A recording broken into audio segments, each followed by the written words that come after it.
క్రీస్తునందున్న ప్రియులకు ప్రేమతో వందనాలు తెలియజేయుచున్నాను. నవంబర్ నెల 2వ తేదీ 2025.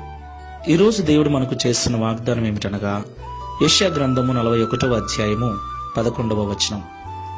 నీ మీద కోపపడిన వారందరూ సిగ్గుపడి విస్మయమొందుదురు, నీతో వాదించువారు మాయమై నశించిపోవుదురు. ఆమేన్.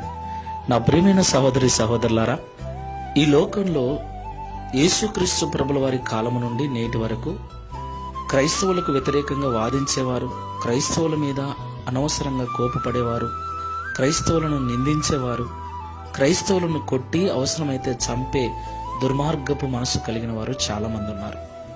అవును ప్రియులారా, కొన్నిసార్లు మన ఇంట్లో వారే మనకు వ్యతిరేకంగా కోపపడుతూ ఉంటారు. మన పిల్లలే, మన భర్తనే, మన భార్యనే, మన తల్లిదండ్రులే, ఏమి కాని వారు కూడా కొన్నిసార్లు కోపపడుతూ మనతో వాదిస్తూ మన జీవితాన్ని బలహీనపరిచేటువంటి స్థితికి తీసుకెళ్తారు.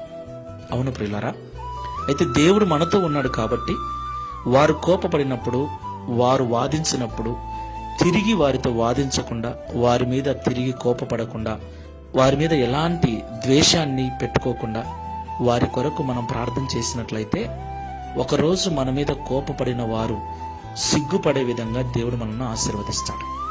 మనతో వాదించేవారు మన ఎదురుగ్గా నిలబడటానికి భయపడేటట్లుగా, మన నుండి పారిపోయేటట్లుగా దేవుడు మన జీవితాన్ని ఉన్నత స్థితికి తీసుకెళ్తాడు.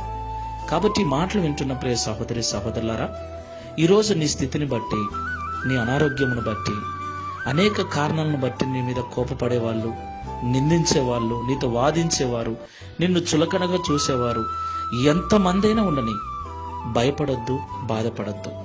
విశ్వాసముతో ప్రభువుకు నమ్మకంగా జీవించు. ఒకరోజు ఆయన నిన్ను హెచ్చించినప్పుడు, నిన్ను ఉన్నత స్థానంలో నిలబెట్టినప్పుడు, ఈరోజు నిన్ను నిందించిన వారే, వాదించిన వారే, కోపగించిన వారే సిగ్గుతో తలదించుకునే విధంగా దేవుడు చేస్తాడు. అట్టి విశ్వాసముతో, నమ్మకంతో ప్రార్థనాపూర్వకంగా ముందుకెళ్దాం. ప్రార్థన చేసుకుందాం. సజీవుడా, సర్వశక్తిమంతుడా, మీకు స్తోత్రాలు చెల్లిస్తూ ఉన్నాం. నీ మీద కోపపడిన వారందరూ సిగ్గుపడి విస్మయమొందుదురని, నీతో వాదించువారు మాయమై నశించిపోవుదురని ఈ ఉదయకాల సమయం మాతో మాట్లాడినందుకు స్తోత్రములు. ప్రియ తండ్రి, ఏది ఏమైనను నీ బిడ్డలమైన మాకు ఈ లోకంలో వ్యతిరేకతలు ఎన్నో, వ్యతిరేకంగా వాదించేవారు, చులకనగా చూసేవారు, రకరకాల ఆలోచనలు కలిగి మమ్మల్ని బాధ పెట్టాలని ప్రయత్నించేవారు చాలామంది ఉన్నారు. ఏది ఏమైనా మీరు మాతో ఉన్నారు గనుక వారి మీద తిరిగి పగ పెంచుకోక, తిరిగి వారితో వాదించక, తిరిగి వారి మీద కోపంతో మాటలాడక, సాత్వికముతో నీ ఎదుట వారి విషయమై ప్రార్థించినట్లయితే మీరు వారి ఎదుట మమ్మల్ని గొప్ప చేసి వారు సిగ్గుపడే విధంగా చేస్తారని మాతో మాట్లాడినందుకు స్తోత్రములు.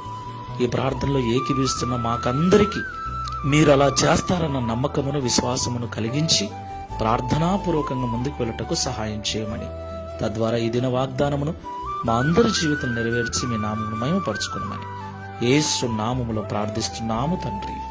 Amen. Praise the Lord. God bless you.